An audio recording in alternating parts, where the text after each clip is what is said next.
Welcome to San Joaquin Spotlight, a public affairs program featuring conversations about life in the central San Joaquin Valley.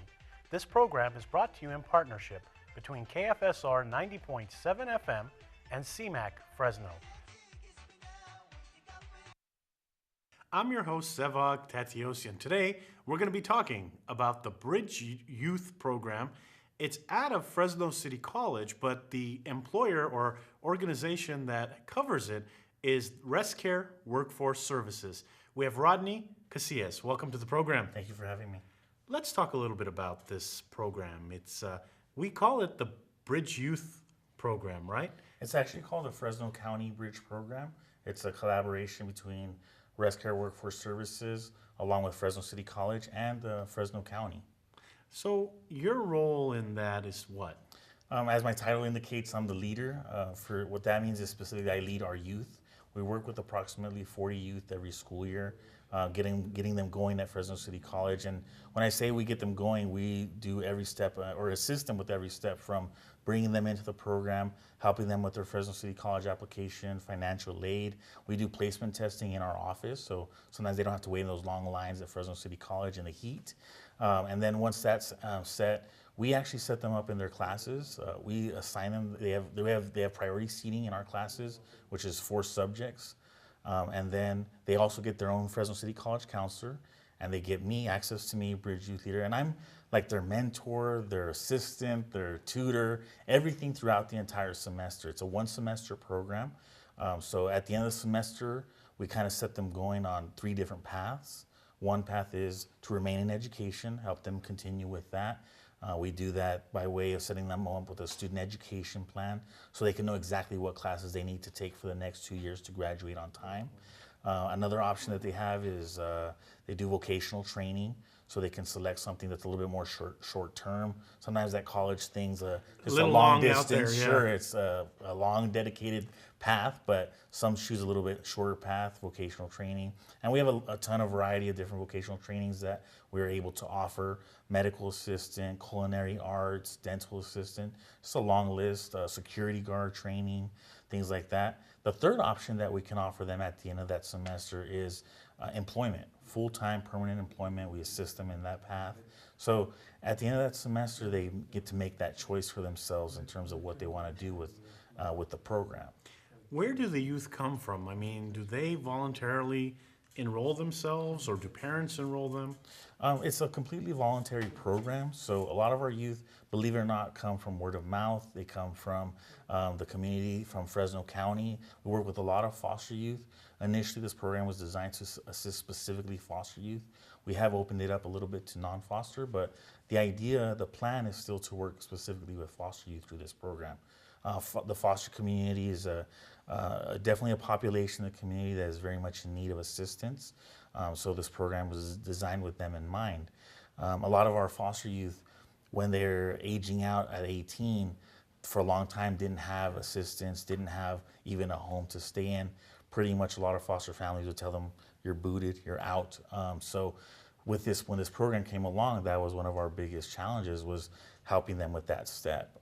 Fortunately, through the assistance of Assembly Bill 12 here in California, a lot of foster youth are now able to stay in care until the age of 21.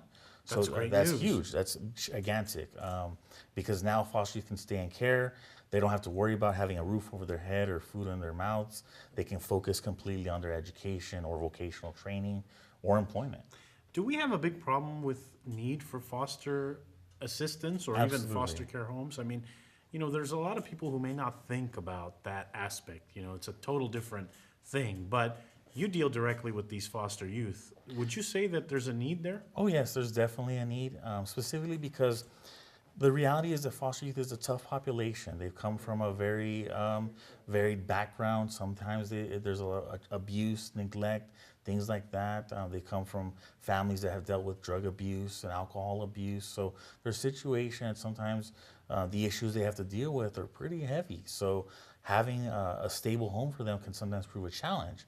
They don't always agree with the family that they're staying with. They don't always see eye to eye. So it's up to the county to try to find a new placement for them. So it's important that they're able to establish a proper home or at least somewhere where they're comfortable and can focus on their education and their lives. What are some of the reasons someone would go into foster care? And the reason I ask you the question is because we have this kind of generalized stereotype that if someone is in foster care, they're there because they're bad, they did something horrible, they're doing drugs, and they can't get along with their parents. Right, that's a stereotypical idea that we hear all the time.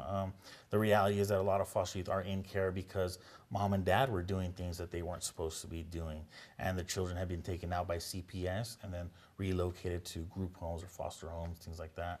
So sometimes it's not their fault at all. In fact, most of the time, I would say it's not their fault. It's in things that are going on in their lives that they have no control over. Sometimes it's because parents gave up on them at an early age and left them for adoption or left them up to the county. Is that happening a lot, or would you say with parents? Are they, I mean, we hear the stereotype that, sometimes parents will have the kids and then just let them go and get raised by the neighbor. Well, I can't say a whole lot in terms of if we see that happening a lot. I work with a very small population and percentage-wise in terms of all the Fresno County foster youth, so I really couldn't speak a whole lot about that, but I can say that it has happened and we've seen it happen. I want to ask you off topic, but out of curiosity, you're dealing with foster kids and, you're dealing with the age where it's tough to deal with. Even I was a little smart alecky at that age. Why do you do what you do? Because your job can be stressful. Well, the simple reason for me was I remember when I was 19 years old and 18 years old, and my background, my parents were mostly monolingual, not too educated, and so having been there myself where I didn't have anywhere to go in terms of if I wanted a job or I wanted help with education, there was no option for me. I had to learn a lot of those things on my own on the fly in terms of where to go, what to do, who to talk to. So my goal as I was growing up, as I was hitting my 20s, was I want to give back to that age group. I want to be a part of, I want to be one of those people that they can come to and I can give them an answer. I can give them the guidance they need to get on the right track towards education or towards employment. That's always been my goal. And along that way, I've been able to work with a lot of variety of populations, farm workers, as well as welfare recipients. But ideally, my goal was always to work with youth. Is it ever too late? I mean, sometimes we see someone bad and we see someone doing things illegally or abusing drugs, and we tell ourselves, it's too late for that person. What would you respond to that? I would say it's never too late.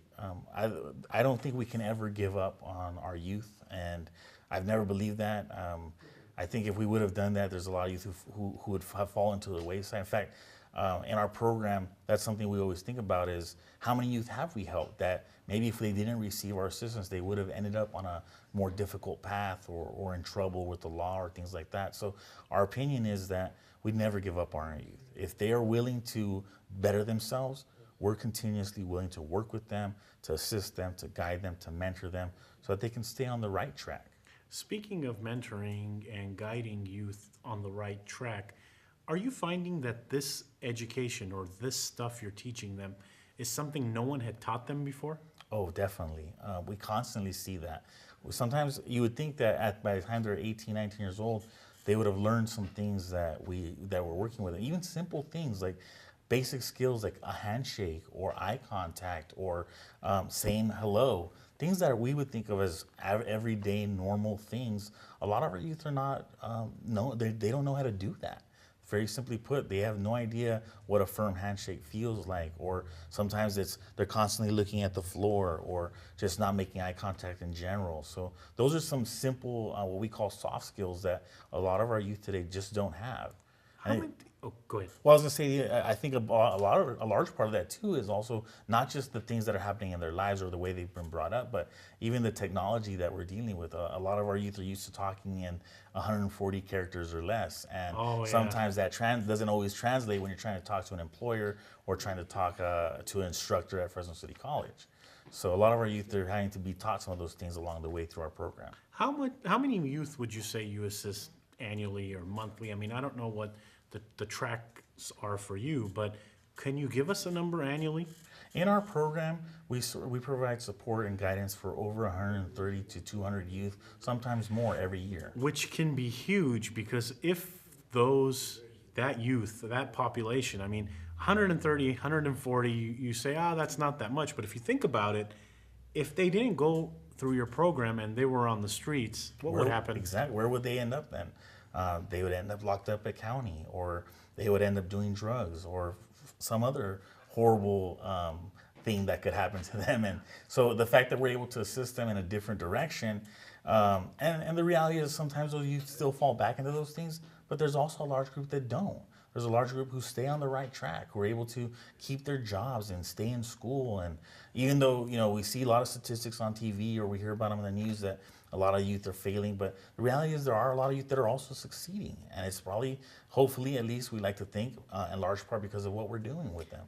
I'm going to play instigator here, and I'm going to push your buttons and ask you, and who cares? I mean, I have my own issues. I have my own problems. I work full time.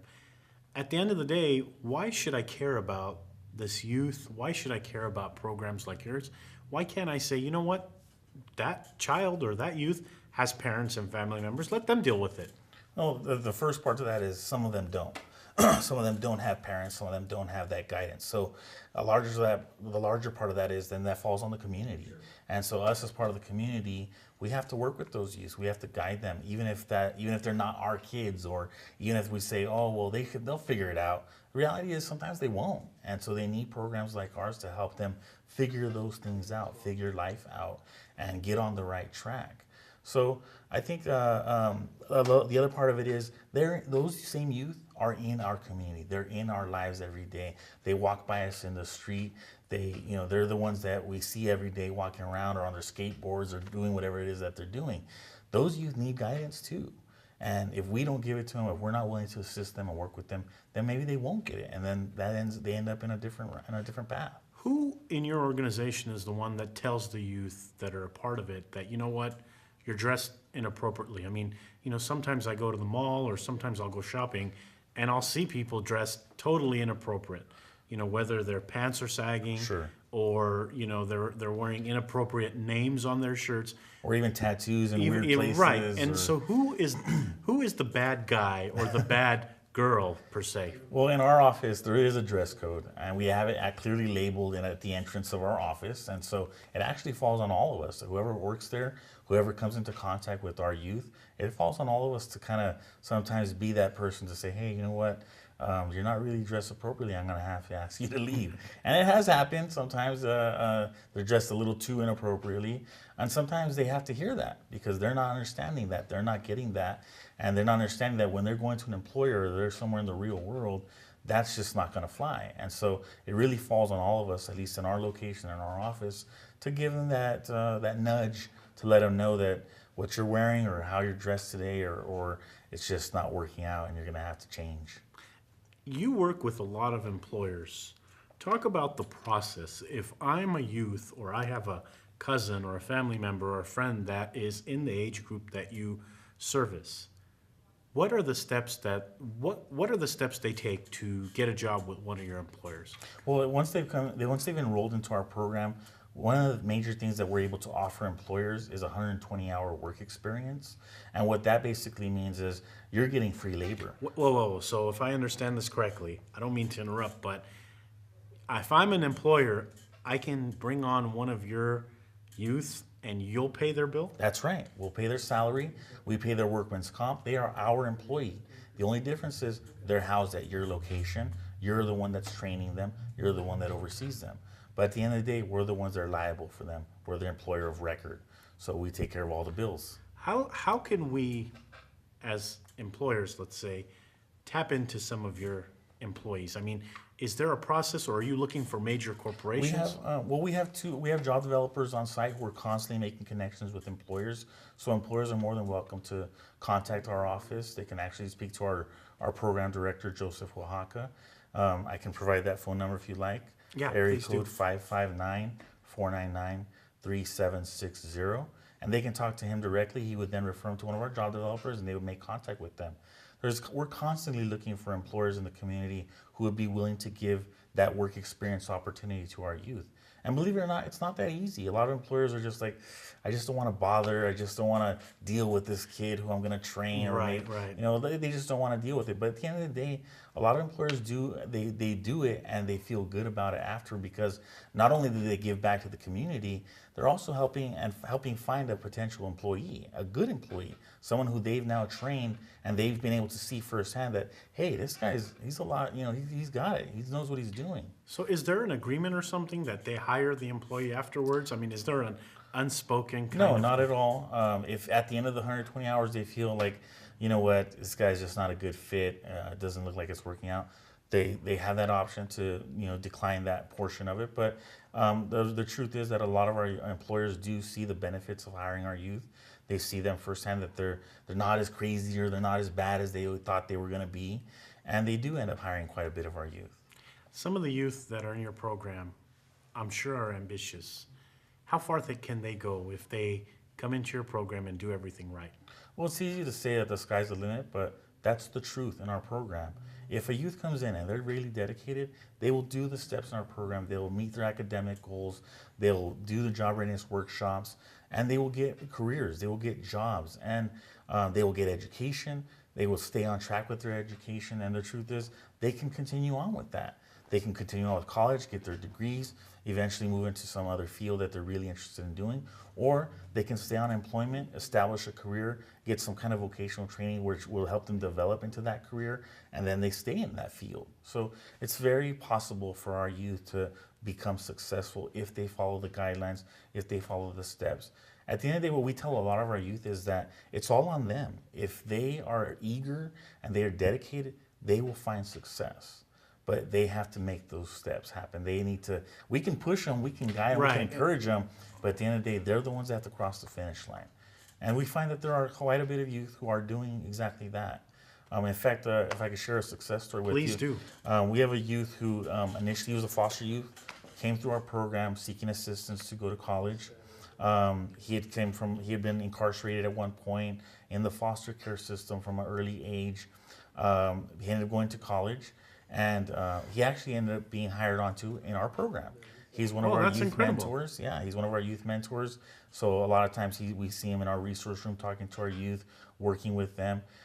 He has since then has gotten married, has a child of his own. His wife is going to Fresno City College. So both of them are continuing on with their education, while at the same time now giving back to the community as well. That's incredible. Yeah. Let's shift gears a little bit and talk about some of the work that you've done with the farm worker community, because off camera, when we were getting to know each other, you had talked about the farm worker community. And, right now, as we record this show, it's about 110 degrees outside. Right. And there are farmers out there, farm workers out there, working hard over there. Talk about the population a little bit. Well, it's definitely a hard-working population. I actually got to work with farm workers, farm laborers from 2001 to 2004. So I got to know them very, very well. And one of the biggest things I found is that they are one of the hardest working population out there, because they're doing some of the things that I know personally I never had to do. And I'm very happy that I never had to be in 100-degree weather outside. But the truth is, they're doing it, and they're doing it every single day. They're the ones that put the grapes on our table, or the vegetables or the fruits that we eat every day. They're out there working hard, harder than a lot of us probably do at our job sometimes. Then you've had the opportunity to talk to a lot of families who are farm workers, a lot of generations that do that. What are some of the things they say to you? Do they want to get out of there? A lot of them do. A lot of them do. They feel like they're better than that. Like they can aspire to be better, and that's good. Especially if they really feel that, if they really feel like they can do something about and they do. A lot of them. For a while, I was actually teaching for a very short time. I was teaching English to Spanish speakers in Sanger, and a lot of those people were coming through our program because they wanted to learn English. They wanted to better themselves. They wanted to maybe not necessarily become doctors or nurses or anything like that, but at least do something that's a little bit better, a little bit more important to them. And some of our farm workers that didn't do those things, they were mostly caring about providing for their family. And that's huge too, because they wanted to see their kids get the education that they couldn't get at that age. So a lot of them are working for their children, for their wives, and so that those individuals and their family can get up there and can get in a better position. Do they think that the community looks down on them? I mean, I don't know if this is too general of a question or you can answer or not, but when you were talking to the farm workers, did they appear like they had this perception that the community looks down on them? Some do, and that's just a reality that some of them do believe that. My father was a farm worker for many years of his life, and he had that opinion to some degree that they're kind of looked down as a lower part of the community, the forgotten people to some degree. Some of them are very proud. Some of them are very proud because they know what the work that they're doing, how it affects the community, how the community is taking value in that, and that we eat those products, and they know that they're the ones that made it happen and put it on our table. But the truth is that a lot of them also do feel the negative part of that they are not a major part of the community, that they are looked down upon. In fact, one time I was doing a community outreach project where we asked some of those same people to voice their opinions and their concerns. And one of their biggest things was, why should I care? Why should I vote? Why should I be involved? No one cares what I think. No one cares because I'm just the guy that's in the fields while you're driving by in your Mercedes or whatever. So a lot of them had that opinion. A lot of them had those ideas. And unfortunately, as part of my job at that time was to say, you know what, you can do something better in your life. And we had to encourage them, even though sometimes they didn't believe it. Interesting. Let's go back and talk a little bit about the youth some more.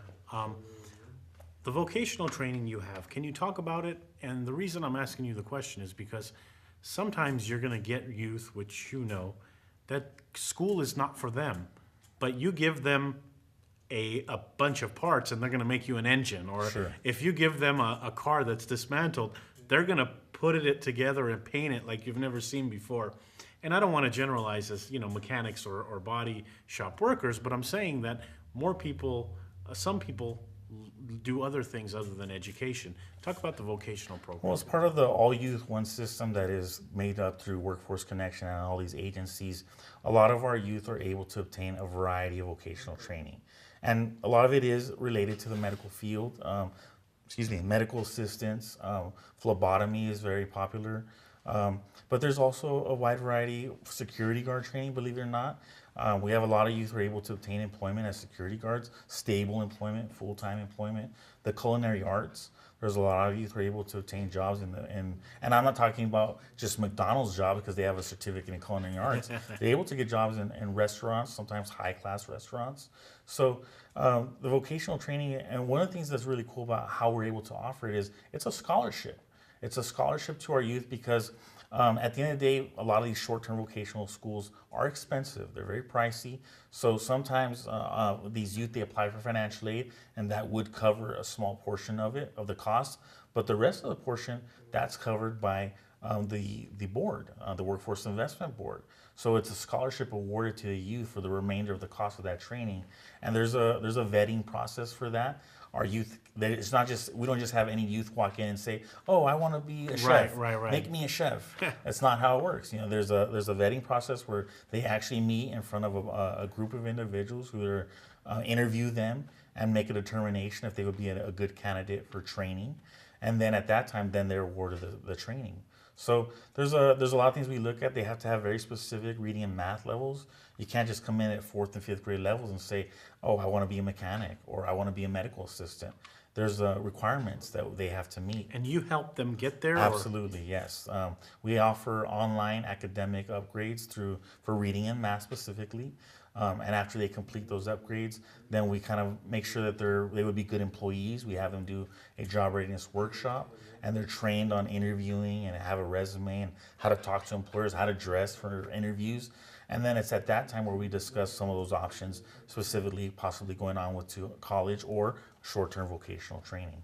Talk about the fast food industry or the lower end jobs, and those people look at as negative, and I'm sure some of your youth look at it as negative as well. Sure.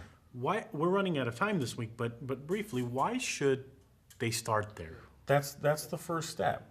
That's the first step in the ladder towards success. at those a lot of those muck jobs, as we like to call them sometimes. I've never heard of that, by the way. Okay, Thank you for that. it's a common term in our field, but a lot of those muck jobs are where they actually gain a lot of the soft skills: how to talk to customers, how to make change, how to handle money. They learn responsibility. They learn about working a specific shift, certain time frames, managing their time, learning a variety of skills, not just cashiering, also food service, also food handling. So those jobs are where a lot of our youth start. And sometimes they walk in the door saying, "I don't want to work at McDonald's. That's not why I came here." But then, and not that a lot of our youth are placed there, but when they are able to get those jobs on their own, they're able to feel that, hey, I accomplished this. I learned a lot of this stuff from Workforce Connection, from Rescare Workforce Services, and I learned how to do this, and I learned how to get this job, and now I'm establishing my career. I'm establishing some experience that maybe I didn't have before. So a lot of times it's those entry-level jobs that give them experience that they didn't have at all before. So they're coming out of high school, they're coming out of wherever, sometimes without having a diploma, having no work experience. It's those entry-level jobs in retail and food service that sometimes give them that experience. Are you looking for more youth to come through your programs? We're constantly looking for youth to come through our programs. We're always recruiting. Fresno City College is constantly looking for youth. So through our program, we're recruiting. We're recruiting all the time. We actually have, right now at our program, Monday through Thursday, we have orientations at 2 p.m. So they're able to come in at that time and find out a little bit more about our program. It's on a walk-in basis, so they just come in at any Monday through Thursday at 2, and they can talk to one of our recruitment specialists about getting enrolled into our program and getting onto the right track. How can people find out more information? They're more than welcome to call us at our office. It's area code 559-499-3773. That's our main number, and they can call and find out more information about where we're located and what our orientation times are. Rodney, thank you so much for coming on the program this week. Thank you for having me. That's all for this edition of San Joaquin Spotlight. Our guest this week has been Rodney Casillas. Rodney is a Bridge Youth Leader with Rescare Workforce Services. Thank you to the volunteer crew that made this and every production possible. Thank you to 90.7 KFSR Fresno. And for everybody listening to the program and watching, tune in next week for a new edition.